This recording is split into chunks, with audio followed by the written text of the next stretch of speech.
Shalom. Bagaimana kabarnya hari ini? Luar biasa karena kita punya Tuhan yang luar biasa. Berapa banyak yang mau masuk dalam dimensi yang baru? Ketika kita mendengar tentang kata dimensi yang baru, apa yang ada di dalam benak saudara? Tahun ini punya rumah baru? Ya, apalagi banyak aplikasi di Facebook ramalan untuk tahun ini.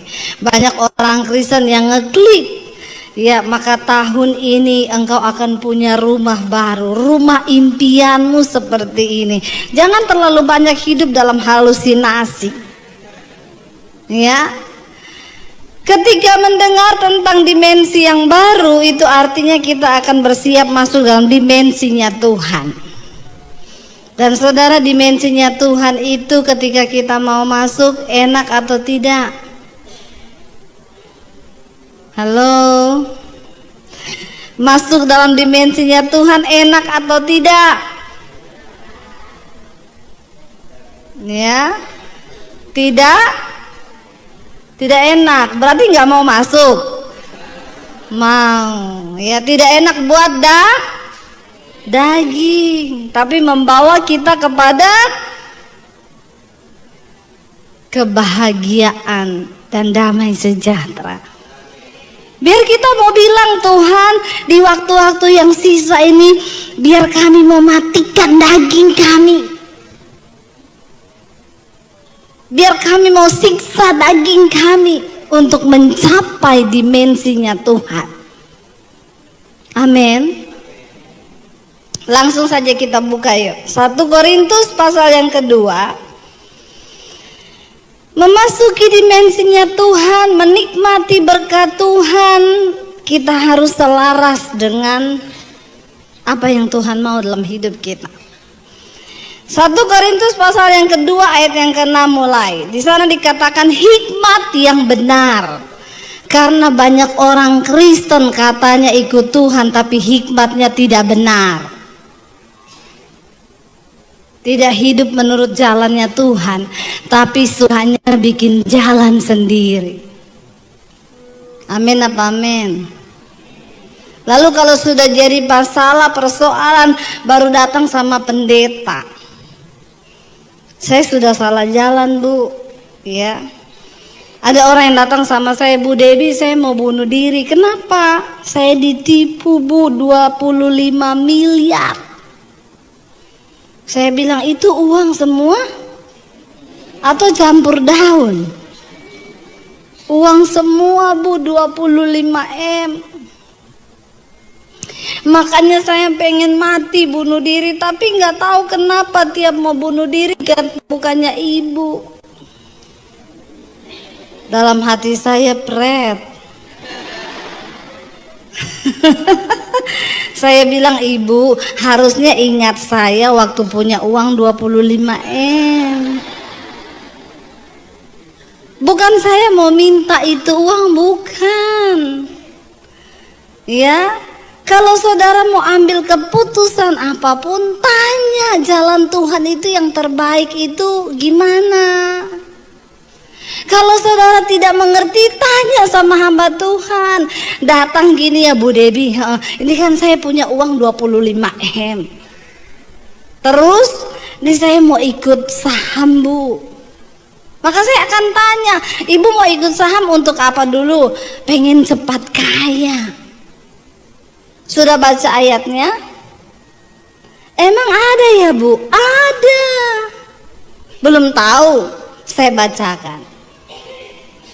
Barang siapa yang ingin cepat kaya, pasti akan jatuh dalam berbagai-bagai pencobaan. Itu sudah satu paket. Jadi selamat kalau sekarang ibu sedang menggenapi firman Tuhan. Kalau konseling sama saya jangan kecewa, jangan kepahitan. Karena saya ngomong apa adanya saja. Saya bukan tipe pendeta yang bermanis-manis di depan saudara. Ya, saya bilang apa adanya. Ibu sedang menggenapi firman. Siapa yang ingin cepat kaya jatuh dalam berbagai-bagai pencobaan. Nah, ini sedang ibu alami. Lah iya, terus gimana, Bu? Ya berserah. Jangan tanya 25M. Saya juga cekot-cekot mikirin 25M, Ibu. Apalagi saya. Kebayang aja belum pernah punya uang 25M di rekening. Saudara, hidup ini kita butuh hikmat Tuhan. Kenapa? Karena untuk bisa menikmati jerih payahmu di dunia ini pun engkau butuh anugerah Tuhan. Ada orang dikasih karunia untuk mencari banyak, tapi tidak diberi karunia untuk bisa menikmati dari hasil yang dia cari. Untuk itu pun kita butuh anugerah Tuhan. Makanya kitab Pengkhotbah berkata, aku telah melihat di bawah matahari ini, manusia itu diberikan pekerjaan oleh Tuhan untuk melelahkan diri saja. Sesungguhnya benar atau benar saudara, kita bangun pagi kerja, lalu kita tidur, capek, besok kerja lagi. Benar, Alkitab bilang manusia itu diberi pekerjaan hanya untuk melelahkan diri. Lalu kalau sudah lelah, pulang tidur, ngumpulin banyak, tapi belum tentu bisa dinikmati. Makanya saya suka bilang gini, jangan iri sama orang kaya. Karena yang berbahagia di dunia ini bukan orang kaya, tapi orang yang hidup dalam perkenanan Tuhan. Amin. Nggak usah iri, enak banget ya punya uang ya, wah miliaran. Tapi pikirannya juga cekot-cekot mikirin cicilan. Amin. Ya. Orang kaya mikirin 10M otaknya pusing. Kita mikirin 10 juta pusing gak? Pusingnya sama gak? Yang beda apanya? Nolnya. Jadi sesungguhnya manusia itu hanya ditipu oleh nol saja. Amin. Benar, Alkitab bilang hidup ini adalah kesia-siaan. Makanya Pengkhotbah mengingatkan akhir kata dari segala yang ditulis dalam kitab ini adalah hiduplah takut akan Tuhan. Karena sebanyak apapun yang engkau miliki dalam hidupmu, kalau engkau tidak hidup takut akan Tuhan, maka engkau tersesat dalam hidup ini. Engkau tidak akan menikmati kebahagiaan. Orang yang berbahagia, orang yang hidup dalam perkenanan Tuhan, lalu dia bisa mensyukuri jerih lelahnya, seberapapun itu dia mensyukurinya, itu pun anugerah Tuhan. Ya. Ada orang yang gaji cuma 3 juta, tapi dia hidup berbahagia dengan istri dan anak-anaknya. Ada yang uang ratusan miliar, tapi cekot-cekot tiap hari. Saudara pilih yang mana?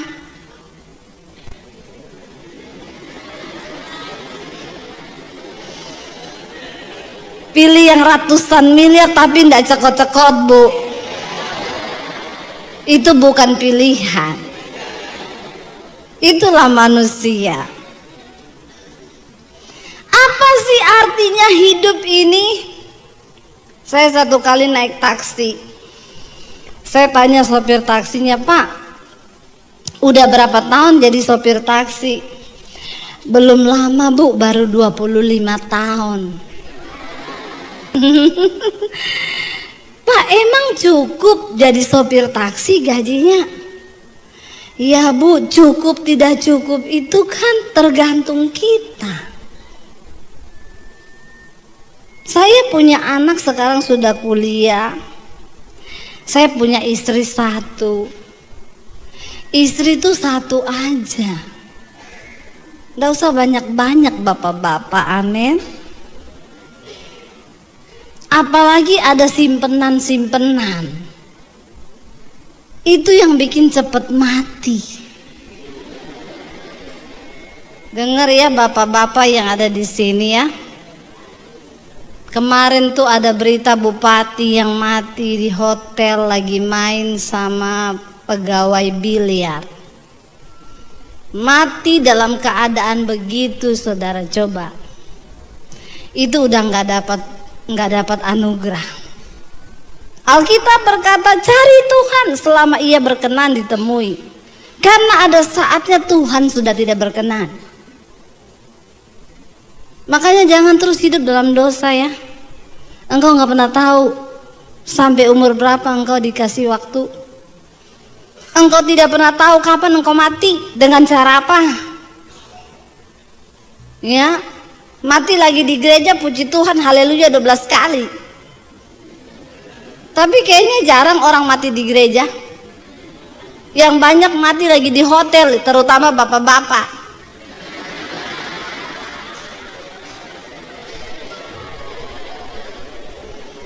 Yang tertawa ibu-ibu. Haleluya. Ya, bapak-bapak istri satu saja. Amin. Yang amin kayaknya banyak ibu-ibu.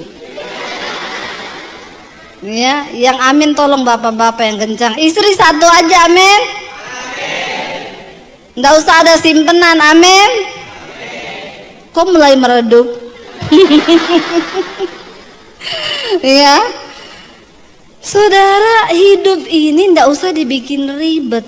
Kita hidupi jalan kebenaran, ikuti firman Tuhan, aman hidupmu. Ya, enak bersama Tuhan. Tadi pagi saya sampaikan, orang yang hidup dalam dimensi Tuhan tuh begini, saudara. Kalau saudara lihat roket waktu dia itu mau dikirim keluar angkasa, dia akan membutuhkan power yang cukup besar ketika dia harus menembusi atmosfer bumi. Itu segala kekuatannya dikerahkan, powernya full untuk bisa tembusi atmosfer bumi.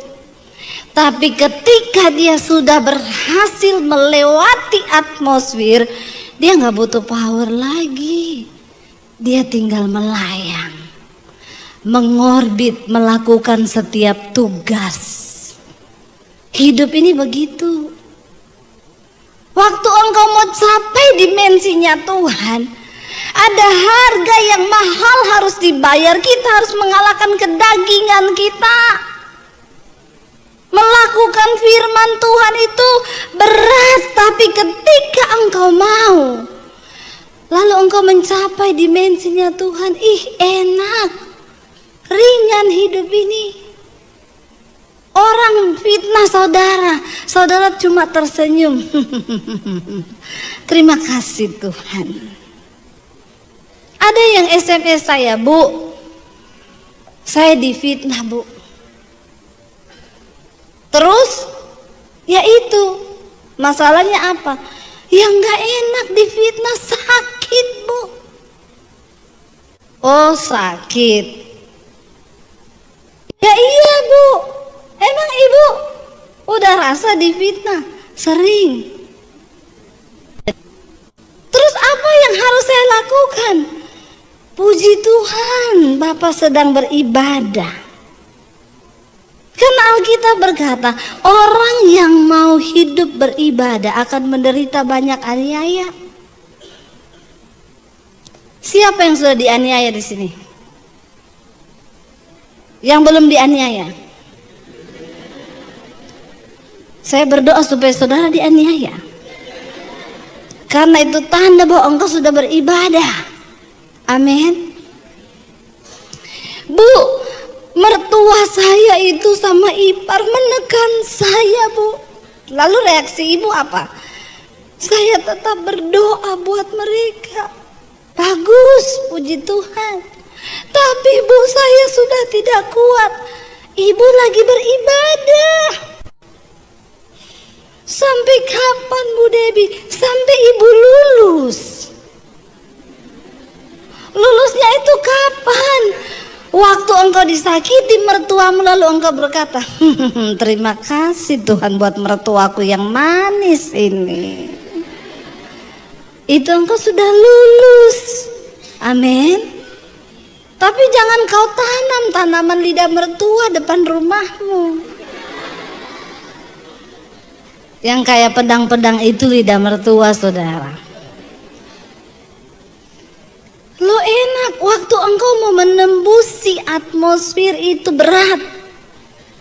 Tapi ketika engkau sudah di dalam Tuhan, hidupmu penuh dengan firman. Wow, nggak ada yang berat di hidup ini, nggak ada. Mau difitnah, haleluya. Mau ditendang, puji Tuhan. Kenapa? Apapun yang terjadi dalam hidup saya nggak pernah sakit hati. Mau saya dibuang, mau saya ditipu, mau saya diapa, saya tahu. Kenapa? Prinsip saya. Semua yang terjadi di hidupku, Tuhan turut bekerja mendatangkan kebaikan. Tetapi saya difitnah, iya nggak apa-apa. Karena hidup ini adalah proses. Amin. Jangan cuma banyak berteori tentang firman Tuhan, tapi hidupi firman itu dalam hidupmu. Dan jangan bikin jalan sendiri. Ikuti jalannya Tuhan. Ada orang yang tanya, Bu, bagaimana supaya saya bisa mengalami Tuhan? Bagaimana saya bisa tahu jalan Tuhan? Bagaimana saya bisa dengar suara Tuhan? Yuk kita baca sama-sama. 1 Korintus pasal yang kedua, ayat yang ke-9 mulai. Ayat ini ayat hafalan. Kalau saudara punya Alkitab pasti di stabilo orange. Ya, di sana dikatakan 1 Korintus 2:9, baca sama-sama 1 2 3. Tetapi seperti ada tertulis, apa yang tidak pernah dilihat oleh mata dan tidak pernah didengar oleh telinga dan yang tidak pernah timbul dalam hati manusia, semua yang disediakan Allah untuk mereka yang mengasihi Dia. Lalu kita imani ayat ini. Yes, yes, yes. Lo kan belum pernah dilihat.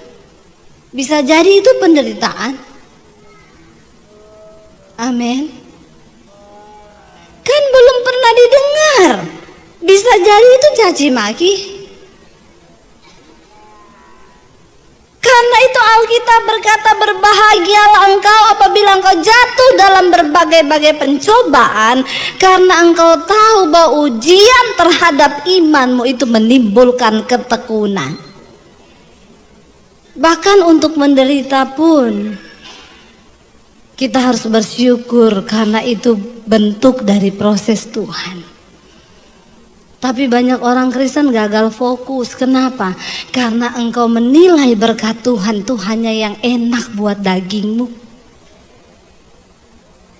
Kita berpikir kalau kita ikut Yesus masuk dalam dimensi yang baru, yang naik motor jadi naik Avanza, yang naik Avanza jadi naik, yang naik Innova jadi naik Alphard, yang naik Alphard naik motor. Kena kutut soalnya.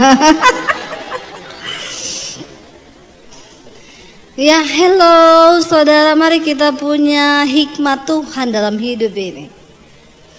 Kalau saudara baca judul perikop dari 1 Korintus 2 ini, hikmat yang benar.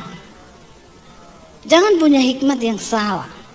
Apa yang tidak pernah engkau dengar, apa yang tidak pernah timbul dalam hati, yang tidak pernah engkau lihat, yang tidak pernah muncul di dalam hatimu, itu yang disediakan Tuhan bagi mereka yang mengasihi Tuhan.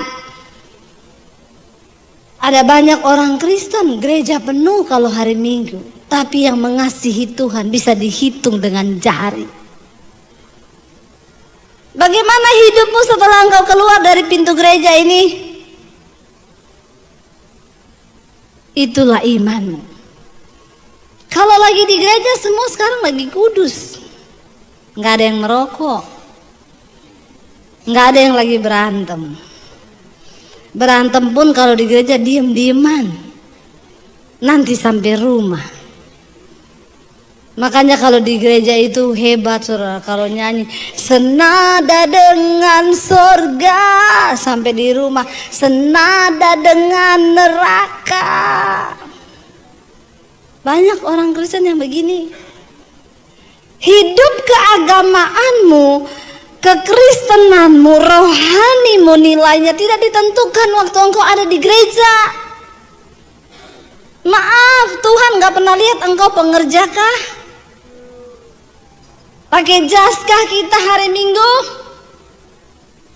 Tuhan gak nilai saya pengkhotbah kah?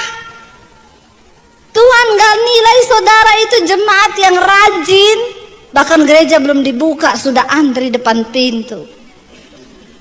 Itu bukan tolak ukur kekristenanmu. Kristen itu dinilai dari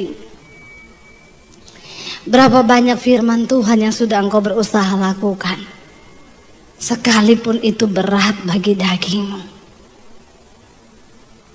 Bagaimana kita mengejar kekudusan dalam hidup ini?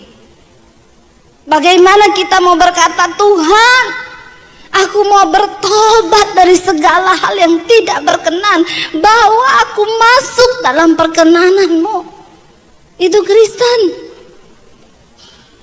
Makanya satu kali ada jemaat yang tanya sama saya, Bu, Ibu kalau pelayanan di desa-desa banyak yang kerasukan, sering ya? Saya bilang, iya. Seringkali itu kalau di daerah masih puji-pujian saudara ada yang kerasukan. Lalu kita harus layani dulu pelepasan. Saya mau tanya Bu, kalau Ibu pelayanan di gereja-gereja besar, di jemaat besar, di kota besar itu Bu, ada nggak yang kerasukan? Saya bilang hampir tidak pernah ada.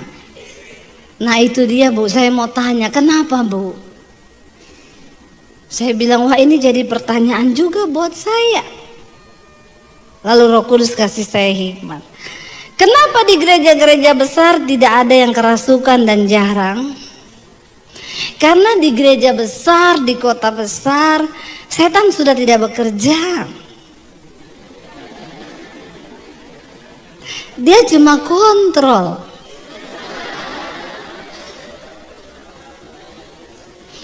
Hari Minggu setan cuma ngintip depan pintu gereja. Penuh bro, penuh. Lancar, lancar coy.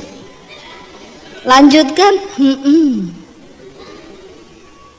Setan gak takut kalau gereja penuh. Setan gak takut Anda rajin ke gereja. Setan takut ketika engkau mulai melakukan firman Tuhan. Setan takut ketika engkau mulai belajar hidup dalam kekudusan. Setan takut ketika engkau mulai berkata, Tuhan, apa kehendak-Mu bagi hidupku? Di situ setan akan gemetar. Ya, kenapa di kota tidak ada yang kerasukan? Setan bilang, dagingnya udah gede. Saudara, daging kita ini tidak ada hubungannya sama setan. Dengar baik-baik, daging kita ini tidak ada hubungannya sama setan. Dan Alkitab berkata, keinginan daging itu telah nyata. Galatia 5:19-21. Percabulan, kenajisan, hawa nafsu, amarah, kedengkian, iri hati, pertikaian, roh percederaan, ketamakan, kepentingan diri sendiri itu daging. Dan ingat, daging kita tidak ada hubungannya sama setan. Ini daging. Makanya kalau ada orang selingkuh, jangan salahkan Ada orang udah pelayanan selingkuh, saudara. Kenapa kamu sudah pelayanan masih selingkuh? Udah punya istri, punya suami. Iya bu, gara-gara setan. Setan yang lihat saudara ngomong gini, ih enak di lu, sial di gua. Sampai setan bilang sama Tuhan, saya udah gak mau jadi setan Tuhan. Kenapa? Manusia lebih setan dari setan. Orang dia ngikutin dagingnya, dia salahin setan. Hello? Dengar baik-baik, setan tidak akan pernah bisa melakukan kehendaknya dalam hidup kita kalau engkau tidak bekerja sama dengan dia dalam pikiranmu. Dan ingat, percabulan, kenajisan, hawa nafsu, pertikaian itu bukan setan, itu daging. Amin. Makanya Rasul Paulus bilang, aku melatih tubuhku dan menguasainya seluruhnya, supaya jangan setelah aku memberitakan Injil, aku ditolak sama Tuhan. Satu-satunya yang bisa membuat Tuhan menolak kita adalah karena engkau hidup mengikuti perbuatan tubuh dan dagingmu. Amin. Bertobat saudara. Ayat ini berkata begini, tetapi ada tertulis apa yang tidak pernah dilihat, tidak pernah didengar, nggak pernah dilihat oleh mata, tidak pernah timbul dalam hati, Tuhan sediakan bagi mereka yang mengasihi Dia. Ayat 9 berkata bagi ayat 10. Karena kepada kita Allah telah apa? Menyatakan oleh Roh. Sebab Roh menyelidiki segala sesuatu, bahkan hal-hal yang tersembunyi dalam diri Allah. Apa itu Pentakosta? Roh Kudus turun kepada umatnya. Karena itu Alkitab berkata, dosa yang tidak terampuni adalah dosa menghujat Roh Kudus. Apa itu menghujat Roh Kudus? Bukan waktu saudara ngomong ini, apa itu gereja? Bukan itu. Menghujat Roh Kudus itu adalah ketika Roh Kudus berbicara dalam hatimu, mengingatkan engkau tentang dosa, lalu engkau tidak bertobat. Engkau terus hidup dengan dagingmu. Roh Kudus ngomong itu dosa, lu jangan selingkuh, itu dosa, kita tetap selingkuh. Kamu jangan jadi homo. Homo itu dosa karena Tuhan menciptakan laki-laki dan perempuan. Kenapa kamu tetap jadi homo? Engkau menghujat Roh Kudus ketika engkau terus berbuat kenajisan itu. Roh Kudus sudah ngomong, jangan jadi pelakor. Karena itu tidak berkenan di mata Tuhan. Engkau terus hidup dalam dosa itu. Engkau menghujat Roh Kudus. Waktu engkau ada dalam kepahitan, Roh Kudus bicara, ampuni orang yang menyakiti kamu. Karena firman Tuhan berkata, ampunilah orang yang menyakiti hatimu. Dan engkau tetap kepahitan, engkau menghujat Roh Kudus loh. Setiap hari Roh Kudus itu berbicara, mengingatkan kita tentang hukum-hukum Tuhan. Saudara baca Alkitab atau tidak, sebenarnya Tuhan menaruh hukumnya dalam hati manusia. Siapa yang mengingatkan? Roh Kudus. Dan ketika Roh Kudus bicara, engkau gak pernah dengar, tiap hari engkau hidup terus dengan dosamu, maka engkau sudah menghujat Roh Kudus dan hidupmu berjalan kepada kebinasaan. Itu dosa yang tidak terampuni. Amin. Siapa yang bisa menyelidiki Allah? Roh Allah itu sendiri. Sekarang kita mulai temukan ini, bagaimana cara kita mengenal Tuhan, mengenal jalannya, mengetahui isi hati Tuhan. Ya, engkau harus dipenuhi Roh Kudus. Hidupmu harus dipimpin oleh Roh Kudus. Namanya juga Roh Kudus, pasti dia suka sesuatu yang kudus, bukan rokok, kudus. Ya, amin saudara. Nggak usah tanya-tanya pendeta, Bu, merokok itu dosa atau tidak. Anda tahu kok. Orang di dus rokoknya ada ditulis. Rokok itu membunuhmu. Ada yang tanya, Bu, di mana ayatnya dilarang merokok? Saya bilang di pom bensin. Baca di sana besar tulisannya. Jangan cari di Alkitab, terlalu kecil. Lo maksud ibu ngomong begitu apa? Kalau di pom bensin saja Anda tidak diterima, apalagi di sorga. Amin. Ya, jadi buat yang merokok, enggak usah tanya di mana ayatnya, baca di pom bensin. Kalau di pom bensin Anda tidak diterima, apalagi di sorga. Satu kali saya khotbah begitu di satu gereja, saya dikejar sama satu orang bapak, orang Ambon. Dia bilang, ibu pendeta. Saya menoleh ke belakang, sangar saudara, orang Ambon. Seng makan mati, makan seng juga mati dia. Lalu dia bilang gini, ibu tadi berkhotbah soal rokok. Iya, kenapa? Saya itu paling tidak suka kalau ada pendeta ngomong-ngomong rokok. Kan saya tidak minta uangnya ibu untuk beli rokok. Saya bilang, terus maunya bapak apa? Maksudnya saya panas saudara, baju saya ya. Dia bilang, tapi tadi ibu bilang, sedangkan di pom bensin saya tidak diterima, apalagi di sorga. Saya pikir-pikir itu masuk akal ibu. Ternyata seringkali kita nggak perlu khotbah ribet. Yang gampang aja orang masuk sebenarnya. Nggak usah pakai bahasa Ibrani, Yunani, jadi pusing jemaat. Itu biar untuk konsumsi kita sendiri saja yang belajar, amin. Nggak usah dikasih ke jemaat, nanti bingung. Dari bahasa Ibraninya rokok itu artinya. Semakin tidak pusing lagi dia. Dia bilang, jadi ketika saya dengar ibu bilang, jangankan di sorga, di pom bensin saja engkau tidak diterima. Saya pikir-pikir betul itu ibu.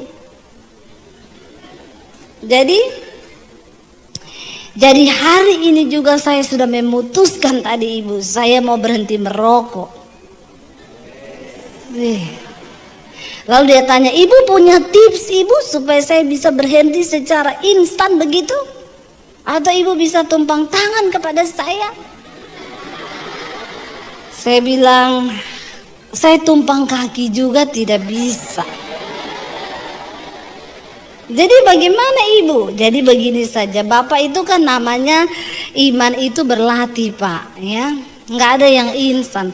Bapak berlatih. Hari ini bapak berhenti, besok iblis goda tuh, ambil lagi itu rokok. Ya, nanti kalau bapak berhenti merokok, bapak cium semua itu baunya rokok. Ya, biar bau masakan rokok. Orang lewat bau ketek rokok. Karena itu sakau saudara ya. Tapi bapak jalani aja itu proses pak. Terus bu, kalau saya kepengen ambil aja rokoknya, terus hidupin. Iya hidupin ya bu, iya. Tapi waktu bapak mau isep, puter apinya taruh di bibir. Oh begitu ya ibu ya. Iya, bapak lakukan tuh sehari 3 kali. Maka saya yakin bapak berhenti. Kenapa? Bibirmu melepuh. Bukan apa-apa. Lebih baik kena api rokok daripada kena api neraka. Dia langsung bilang, baik ibu, terima kasih ibu. Lalu saya bilang, pak, jangan cuma mau, tapi niat. Karena mau dan niat itu beda. Ada orang-orang Kristen bilang, bu, saya mau keluar dari dosa saya. Kamu mau atau niat? Iya mau Bu. Kalau cuma mau percuma. Harus ada niat. Ada yang telepon saya, Bu, saya jatuh dengan teman kos saya.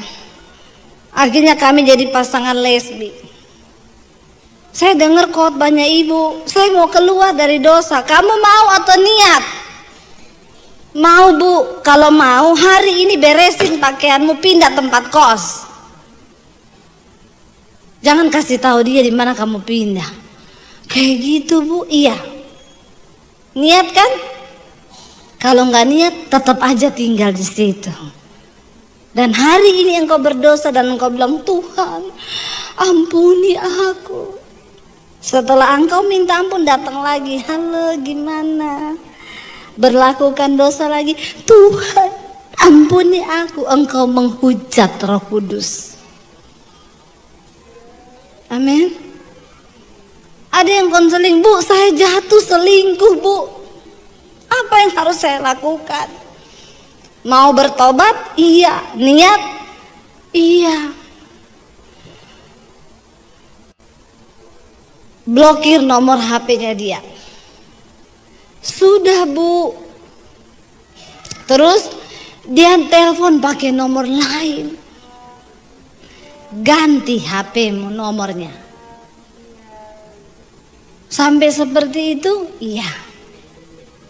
Kamu niat? Iya niat. Jangan main-main dengan dosa. Kalau mau niat, niat.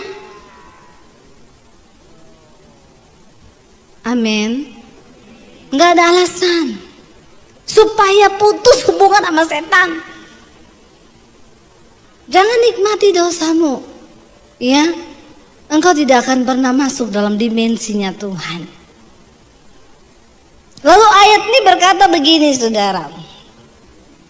Ayat 11, siapa gerangan di antara manusia yang tahu apa yang terdapat dalam diri manusia selain roh manusia sendiri yang ada di dalam dia? Demikian pula lah tidak ada orang yang tahu apa yang terdapat dalam diri Allah selain roh Allah. Kalau engkau dipenuhi Roh Kudus, Roh Allah itu, maka engkau mengerti isi hati Tuhan. Engkau tahu kalau engkau melakukan ini, Tuhan tuh berduka. Kenapa kita harus hidup dalam kekudusan? Bukan cuma supaya tidak masuk neraka, tapi supaya engkau tidak menyakiti hati Tuhan. Amin, saudara. Supaya ada damai sejahtera di hidupmu. Kenapa? Karena dosa itu pencabut damai sejahtera nomor 1 dalam hidup manusia. Percayalah saudara, bukan uang. Uang bukan jaminan segala-galanya. Tapi kalau engkau hidup dalam dosa hari ini, seberapa banyak pun uang, engkau tetap tidak damai. Beresin yuk hidup kita. Satu persatu. Kalau yang masih ada kepahitan, lepaskan pengampunan. Yang masih hidup dalam kenajisan, buang itu. Ngaku sama hamba Tuhan. Ya, tapi saya takut Bu, kalau di gereja nanti saya jadi gosip. Hubungi nomor telepon saya di bawah ini. Saya punya channel YouTube saudara, namanya Debbie Basjir TV. Jangan lupa subscribe, like, share, dan komen. Beberapa waktu yang lalu Tuhan suruh saya untuk bergerak di dunia media. Saya tidak pernah punya pikiran jadi YouTuber, enggak. Tapi saya pengen beritakan Injil. Lalu Tuhan mulai kasih dari yang sederhana. Kita nggak punya peralatan canggih. Kalau di sini kameranya canggih semua nih. Enggak, saya cuma pakai handphone waktu itu. Apa yang Tuhan taruh di hati, saya syuting, tayangkan lewat YouTube. Saya tidak menyangka saudara, saya tayangkan satu judul khotbah yang Tuhan taruh di hati saya. Kamu harus khotbahin ini dan tayangkan di YouTube. Judulnya apa? Akibat dosa tersembunyi. Karena semua yang duduk di sini ini pasti punya rahasia hati yang orang sebelahnya nggak tahu. Istri punya rahasia yang suaminya nggak tahu. Suami punya rahasia yang istrinya nggak tahu.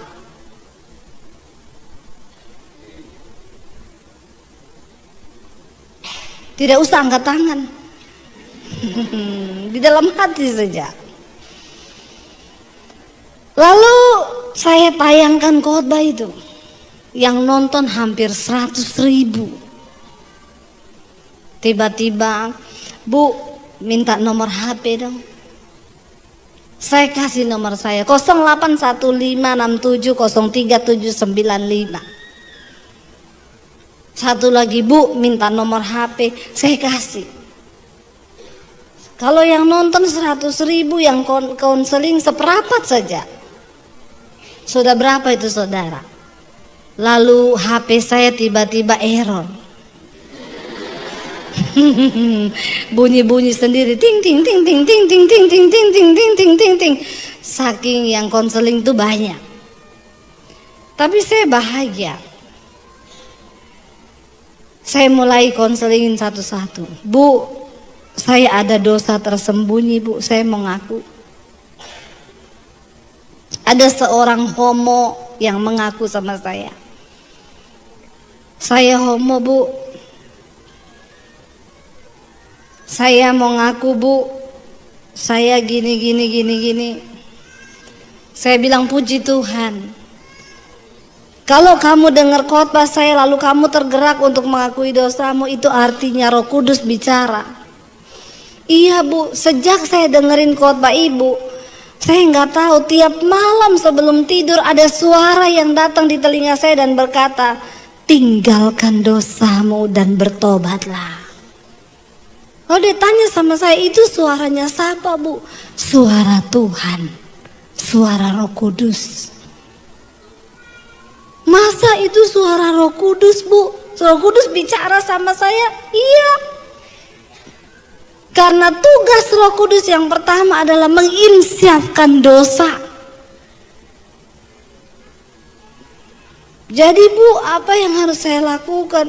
Saya takut, Bu. Lah iya, makanya bertobat.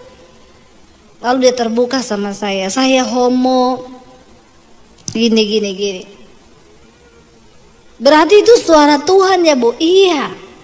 Kalau kamu lagi stres lalu kamu dengar suara berkata, pergilah dugem ke diskotik, itu suara setan. Jangan kamu bilang begini, terima kasih Tuhan, Engkau tahu aku lagi stres, Engkau suruh aku ke diskotik. Itu setan. Kalau engkau jengkel sama orang, lalu engkau dengar suara hatimu atau ada orang di sampingmu yang ngomong, iya ya, memang kebangetan orang itu, kurang ajar banget. Terus Anda bilang, memang itu setan. Tapi itu tetangga saya, Bu. Iya, menjelma dari setan. Jangan kau dengar. Amin. Apa yang engkau dengar hari-hari ini itu akan menentukan jalan hidupmu. Waktu saya sudah habis. Padahal baru pembukaan. 10 menit lagi boleh? Kenapa engkau sudah naik? Jangan mengintimidasi saya.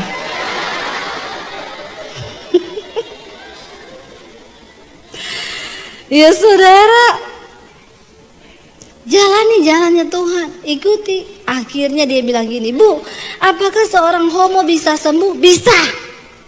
Tapi semua orang bilang tidak bisa. Bisa, Tuhan bilang. Kenapa? Karena dari awal Tuhan menciptakan hanya laki-laki dan perempuan. Lain dari itu dari setan. Jadi saya bisa sembuh, Bu? Iya. Ibu, saya ada di luar kota Jakarta. Saya akan cari tiket pesawat. Saya mau ke Jakarta. Saya mau Ibu tumpang tangan atas saya. Jangan. Kenapa? Sayang uang tiketmu. Tidak ada satu pendeta hebat pun yang bisa tumpang tangan ke atasmu lalu engkau bisa sembuh. Lalu siapa Ibu? Biar saya tumpang kaki juga tidak bisa. Lalu siapa? Dirimu sendiri bersama Tuhan. Ayo punya niat. Apa yang harus saya lakukan? Nomor 1, setiap bangun pagi engkau berdoa, berkatakan, dalam nama Yesus aku diciptakan sebagai seorang laki-laki. Roh homo keluar dari dalam diriku. Roh banci keluar karena aku seorang laki-laki. Perkatakan firman Tuhan itu. Baik Bu, saya berdoa sama dia lewat telepon. Berdoa lewat telepon aja dia bilang, aduh Bu saya mau muntah. Lari-lari ke toilet sekarang muntah. Dalam nama Yesus pelepasan. Lalu dia melakukan itu. Sebulan kemudian dia telepon saya, Bu beneran loh. Setelah saya melakukan hal itu, sekarang saya benci sama kenajisan itu. Saya jijik sama dosa saya. Lalu saya sudah putuskan pacar saya kemarin yang namanya Bambang. Di sini tidak ada yang nama Bambang kan? Kalau ada saya ganti Ivan. Kalau ada Ivan lagi saya ganti. Ya. Itu hanya nama samaran. Benar saudara. Lalu nih orang niat nih, begini orang niat. Lalu Bu saya sekarang sudah keluar dari komunitas homo saya. Kita punya komunitas gay. Itu yang ketangkap di Jakarta itu. Cowok-cowok ganteng, six pack.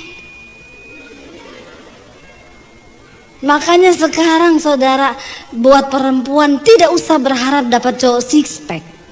Karena yang six pack sudah punya cowok. Nggak apa-apa one pack, yang penting normal. Amin.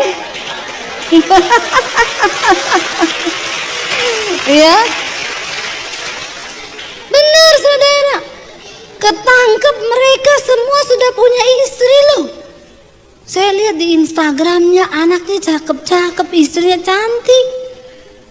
Ditanyai di polisi, bapak-bapak ini sudah punya istri cantik semua, kenapa masih main laki, cowok? Dia jawab, karena setiap kami mau keluar rumah istri kami selalu berpesan, jangan main perempuan.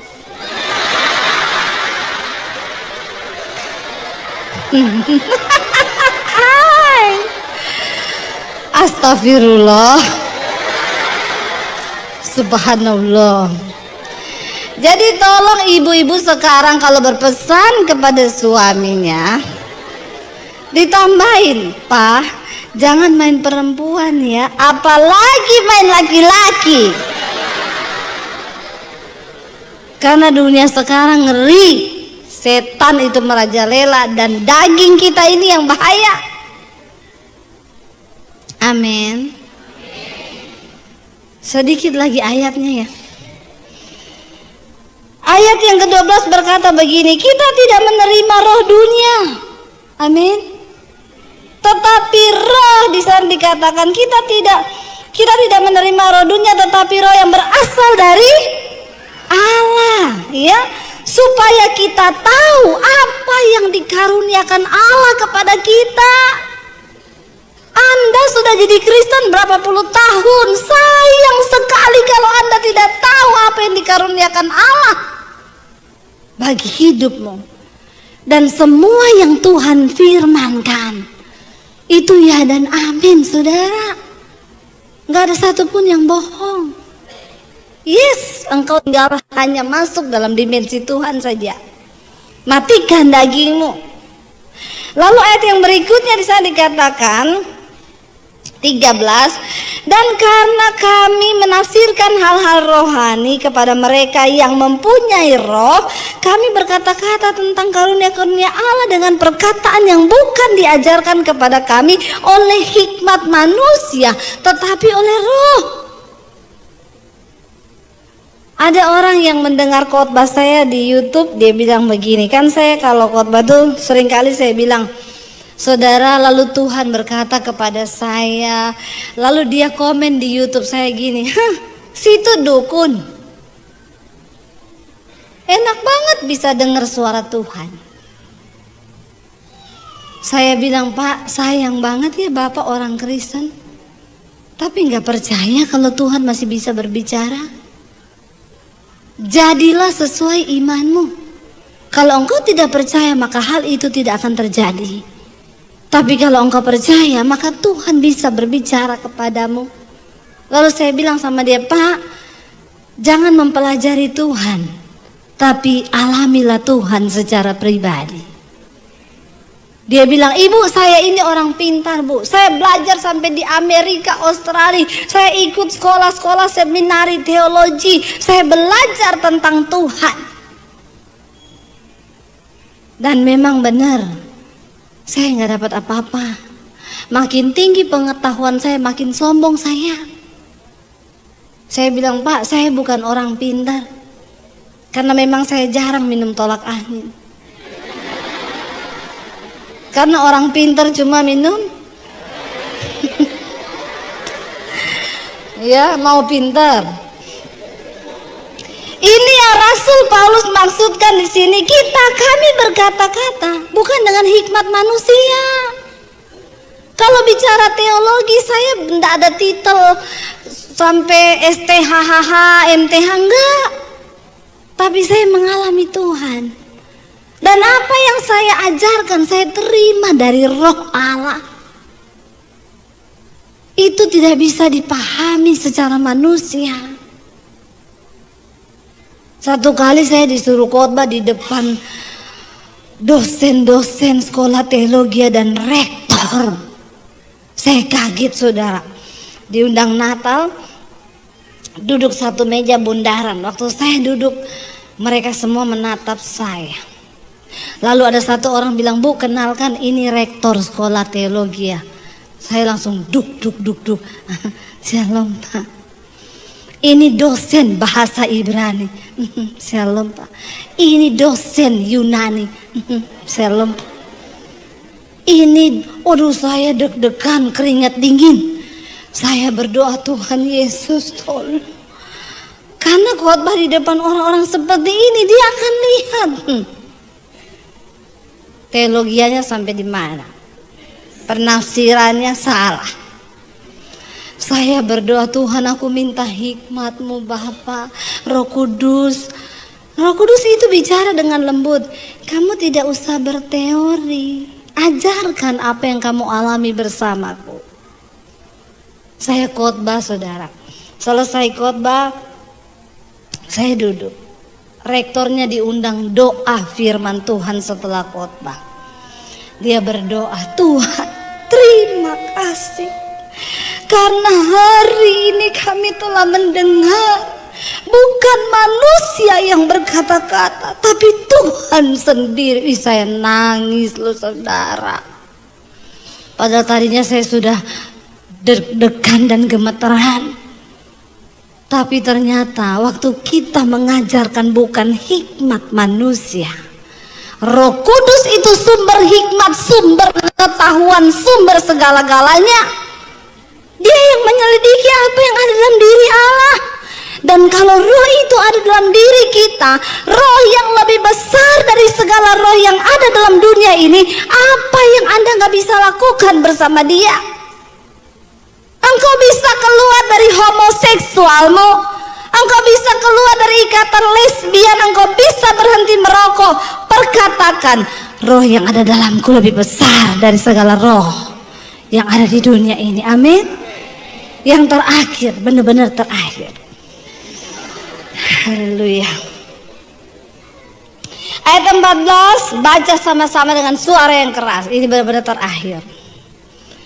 Ayat gongnya ini. 1, 2, 3. Tetapi manusia duniawi tidak menerima apa yang berasal dari Roh Allah, karena hal itu baginya adalah suatu kebodohan, dan ia tidak dapat memahaminya, sebab hal itu hanya dapat dinilai secara rohani. Banyak orang Kristen setiap minggu duduk di kursi gereja, tapi dia masih manusia duniawi. Sebab barang siapa mencintai dunia dan segala apa yang ada di dalamnya, maka kasih akan Allah tidak ada dalam dirimu. Apa yang ada dalam dunia ini? Cuma 3 hal. Keinginan mata, keinginan daging, dan keangkuhan hidup. Kenajisan, percabulan, itu yang ada dalam dunia ini, kesombongan. Dan kalau engkau mencintai dunia, maka engkau tidak akan pernah mengerti kehendak Tuhan. Engkau tidak akan pernah bisa masuk dalam dimensinya Tuhan. Saya berdoa biar hari ini kita semua mau mengalami dimensinya Tuhan. Mari kita bangkit berdiri.